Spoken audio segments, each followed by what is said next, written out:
Okay, we are in Chapter 2 of PowerPoint. We're looking at skills 2.1 and 2.2. We looked a lot at presentations that were already created, but now we're going to get into actually creating our own. So to do that, the first thing you want to learn how to do is how to add text to a slide. Here I have a blank slide. Now some of these we had templates that we used where we could fill in the content for those. There's these placeholders. I added a blank slide to it also. Now just to add text to a slide, go to the Insert tab. This is where most of the things you're going to put on your slide will come from.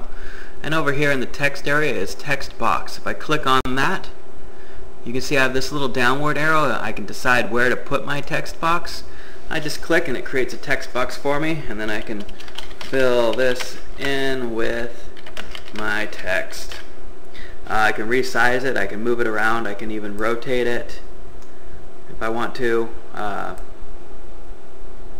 try to get that back to level. Oh, there we go. And then with the text here too, I can select my text. Oops, I moved it. I can select my text, and then on the Home tab I can change the font just like you would in Word. You can set all the different fonts and font sizes and bold and underline and all those other things that you can do, and you can do word art with it as well. So that's how you add a text box. I'm going to add another one here just so you can see it again, and this will lead us into skill 2.2, bullet lists. And in here I'm going to say apples, grapes, pears, oranges. So I add a list I have here, and if I wanted to create a bullet list, I could just select the text that I want. And then here on the Home tab, just like in Word, there's bullet lists. I can click on the arrow and I can select any of these bullet lists that I want to choose from.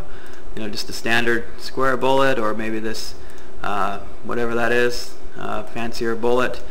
Same thing works for, same thing works for numbers. Numbered list. I can come over here, click on this, and it'll add the numbered list.